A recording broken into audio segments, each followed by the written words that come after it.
Трейдинг — это покер, в котором ты сам выбираешь свои карты. Друзья мои, решил для вас сегодня снять классический разгон по программе All-In. Все как вы любите. И в голову мне пришла одна очень интересная мысль.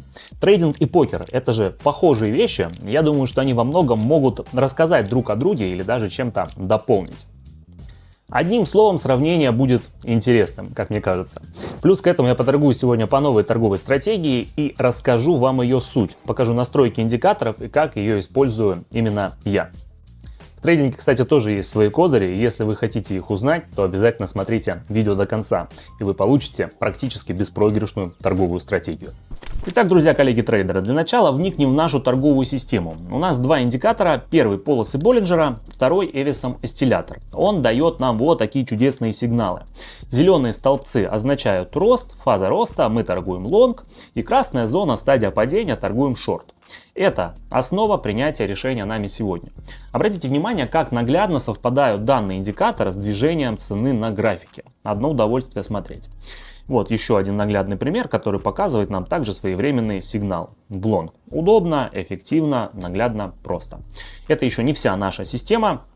Эвисом осциллятор дает нам фон, а вот Боллинджер позволяет нам находить лучшие точки входа в рынок. Речь идет о вот таких отскоках вверх и вниз. Достаточно просто фиксировать разворот у границ канала, в которой заключена цена, и торговать в противоположную сторону. Прекрасно. Возможностей для реализации этой торговой системы будет сегодня очень много. Также у нас есть, кстати, дополнительный сигнал — это пересечение центральной полосы Боллинджера. Здесь мы просто входим на основе пробоя. Если он есть, открываем сделку в сторону пробоя. И все. Наверное, я показал вам достаточно. Нет, настройки. 14,2 — это период Боллинджера. Пожалуйста, скопируйте, сделайте скриншоты. Можете также поработать с его визуалом. Это все абсолютная вкусовщина. На свой выбор. В целом все готово. Меняю график и начинаем торговлю. Поехали. Еще одна общая характерная черта для покера и трейдинга: здесь нужно постоянно развиваться. Согласитесь, у вас никогда не получится выучить всего одну комбинацию карт и с ее помощью выигрывать каждую раздачу. Чтение литературы, слежка за сцены и бесконечные тренировки — в этом и кроется секрет успеха. Одним словом, вы должны жить игрой. Как там, так и здесь. В трейдинге все то же самое. Именно для этого я и веду свой телеграм-канал, друзья. Там я на ежедневной основе публикую новости финансового рынка, лайфхаки по торговле и торговые стратегии. Если хотите получать информацию от меня, самую актуальную, первее всех, то подписывайтесь на телеграм, ссылки оставлены в описании к этому ролику. А потом возвращайтесь и продолжим сегодняшний разбор. Поехали. Австралийский доллар, канадский доллар. Первую сделочку открываю в лонг. Что мы видим? Эвисом осциллятор у нас зеленый. При этом наш актив стремится вот к этому уровню. Сейчас будет пробой его, а затем возможно движение к следующему уровню. Мы движемся у верхней границы Боллинджера, и все сигналы к росту совпадают. Осталось убедиться в конкретности нашего прогноза в течение минуты. Да, друзья, все прекрасно. Пока есть время, давайте начнем нашу сегодняшнюю тему. Трейдинг и покер довольно похожи. Представьте себе типичного профессионального картежника. Он не садится за стол и сразу не ставит все ва-банк. Даже если он сидит с тузами. Потому что он знает, даже лучшие карты могут проиграть. Его задача не выиграть одну раздачу, а постепенно за сотни тысяч рук реализовать все свое статистическое преимущество. При этом он готов идти на риск, если знает, что это оправдано. То же самое и в трейдинге. Начало положено, ребят, мы меняем график и можем продолжить сегодняшний разгон. Поехали. Британский фунт канадцу, тоже откроемся здесь в лонг. Повторим все для закрепления материала. Смотрим, Эвисом осциллятор зеленый.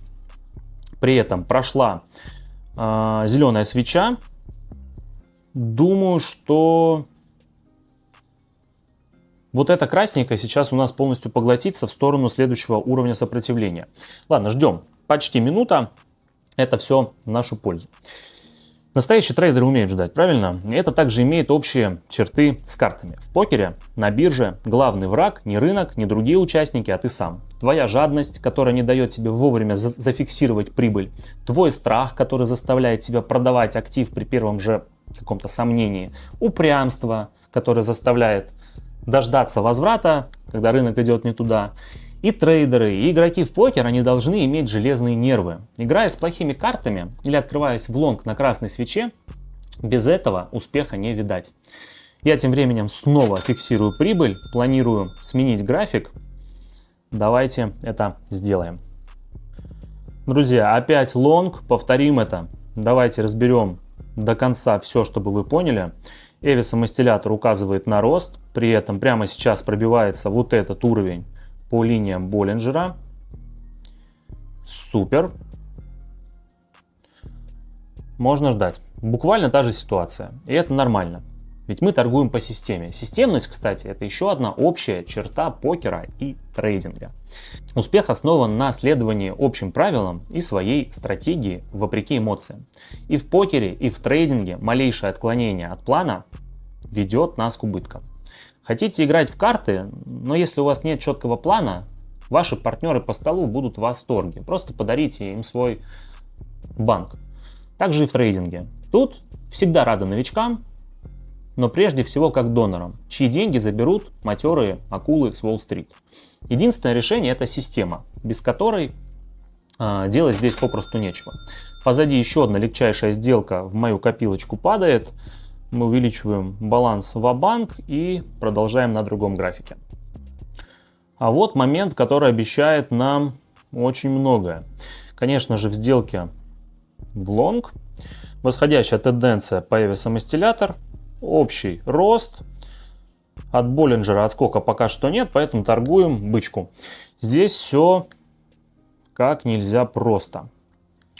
Продолжаем, давайте сравнивать трейдинг и покер. Если вы в нашем деле хотя бы неделю, то уже должны знать, что такое вовремя остановиться. Вернее, вы уже явно это почувствовали на себе, если игнорировали этот принцип, да? В покере важно вовремя встать из-за стола и забрать свои фишки. В трейдинге нужно уметь своевременно закрыть торговый терминал. Иначе, как говорится, быть беде. Во-первых, нужно уметь правильно воспринимать потери. Профессионалы принимают убытки, это их неотъемлемая часть. Они не пытаются отыграться, они хладнокровно фиксируют убыток и переходят к следующей возможности. Я фиксирую прибыль, уже готовлюсь повторить эту сделку. Думаю, что стоит оформить мою последнюю мысль. Проигранная раздача или убыточная сделка — это просто плата за возможность заработать. Не стоит возводить это в абсолют. Нужно уметь принимать и, главное, вовремя останавливаться.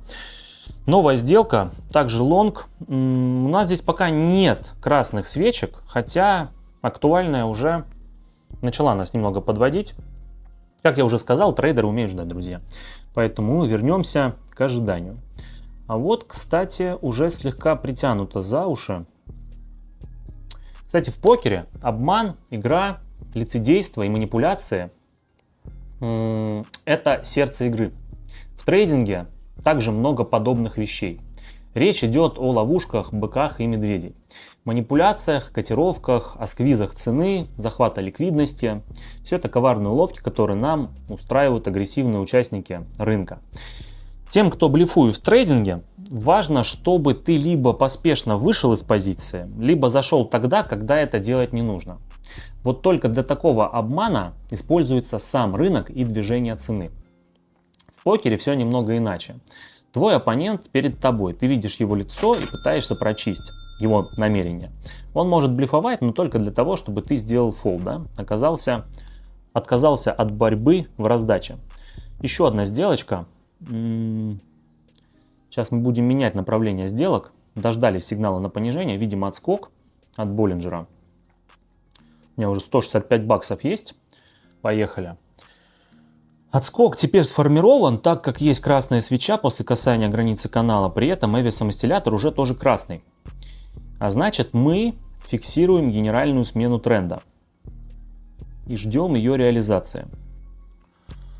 Пока ждем экспирацию, я выделю еще одну очень явно общую черту покера и трейдинга. Это фокус на банк-роле.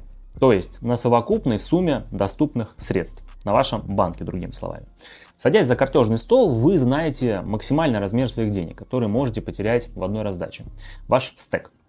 Даже проиграв самую крупную раздачу, вы не можете потерять больше, чем лежит перед вами. Да? Риск управляется через выбор столов и решение о входе в игру. Какая сумма? В трейдинге у нас все абсолютно то же самое. У нас есть торговый счет, ни больше, ни меньше. Так, друзья, лично я заработал уже больше 200 баксов, и на этом я ни капельки не намерен останавливаться. Мы будем продолжать. Думаю, что здесь можно еще открыть сделку без длительных пауз. Рынок очень красноречиво указывает на падение. Так что мы смело с вами сейчас отработаем его в шорт. Продолжая тему банкролла, у нас появляется просто полное совпадение. Принципы управления капиталом одинаковы. В покере существуют строгие правила. Например, консервативные игроки рискуют не более 1-5% от своего общего банкролла на одном столе. Это значит, что даже серия из 10 неудачных раздач подряд не выбьет их из игры. Они просто пересядут за стол с меньшими блендами. То есть в покере используется принцип выживаемости депозита через минимализацию риска. То же самое и в трейдинге. Торгуя по классической схеме, мы также рискуем максимум 5% в сделке. И если у нас сегодня фиаско, даже не нужно переживать и уходить за другой стол. Меняем размер риска и торгуем дальше. Так, друзья, тем временем моя сделка плавно подходит к концу. У нас есть еще один сигнал для перезахода в рынок. Мы начнем его отрабатывать с новой минуты. Если сигнал сохранится, то мы продолжим торговлю на снижение, так как это будет пробой центральной линии. И кажется, что да, я в позиции. Шортим. Почти уверен, что теперь движение вниз только ускорится. Центральную линию, как я сказал, мы пробили. Эвис-самостилятор тоже красный. Кстати, мой начальный заход в рынок с намерением буду торговать all-in – это полное игнорирование управления капиталом. Это как профессиональный покер-игрок поставит весь свой банкролл на одну руку с тузами. А ведь их могут побить, правильно? То есть в долгосроке вероятность успеха при таком подходе стремится просто к нулю, что я не советую вам торговать. Тут есть нюанс. Я начал с 15 долларов, и в случае чего только 15 долларов я и потеряю. Поэтому я могу себе это позволить. Каждый раз реинвестировать всю свою прибыль в сделку. Если будет убыток, уже на этом этапе будет, конечно, обидно. Но именно так и работают разгоны. Большой доход, скромный минус.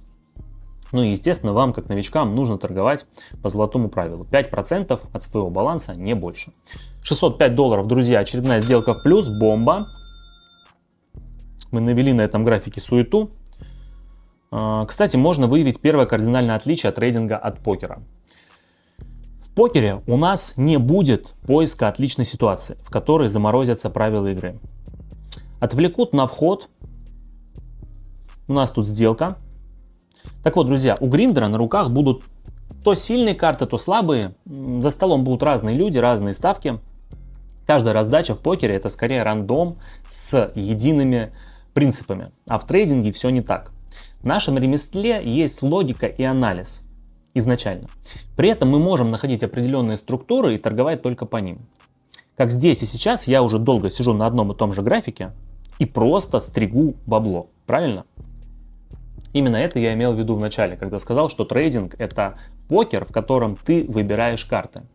Можешь набрать себе шестерок и вольтов, либо строить флеш-рояль, full house и из раза в раз играть в раздаче. Твои правила.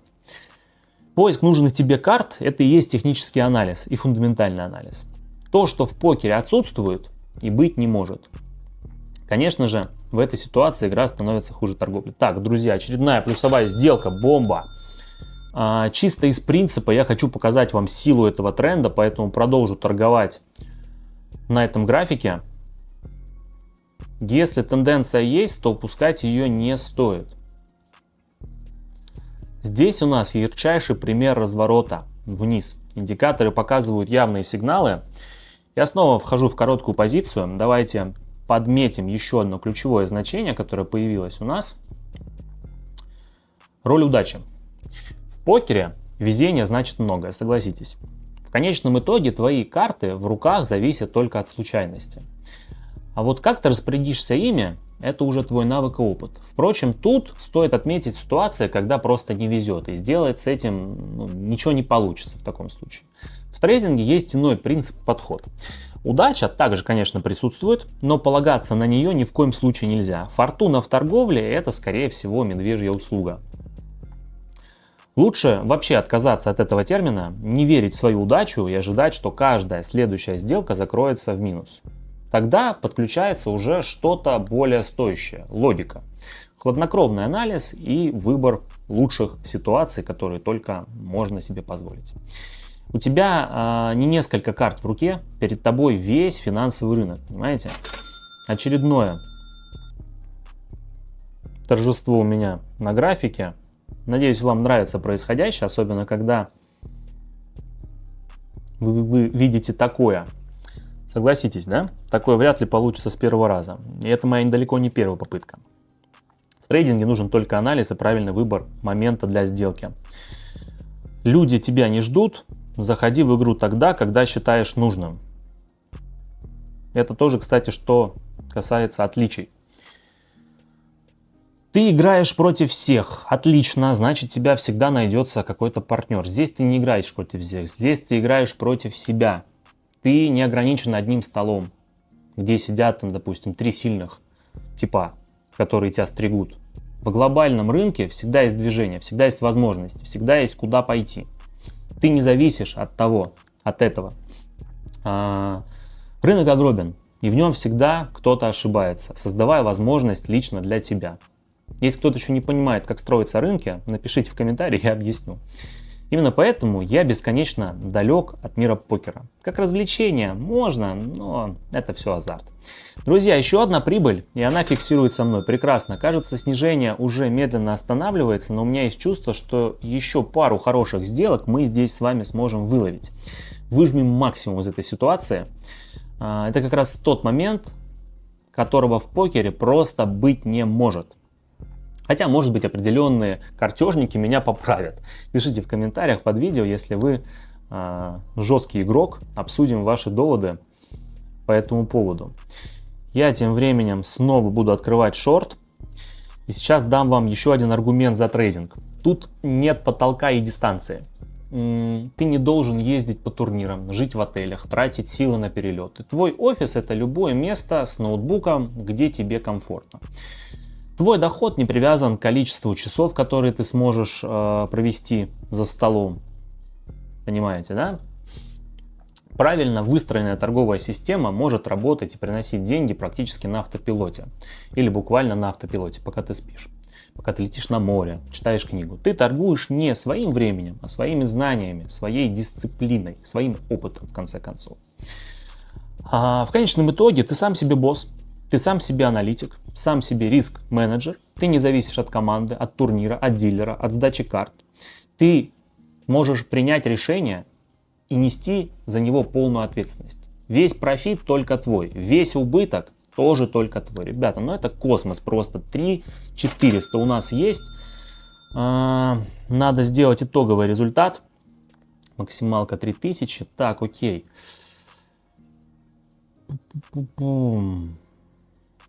Надо сделать чистейшую сделку, чтобы не потерпеть фиаско в самом конце.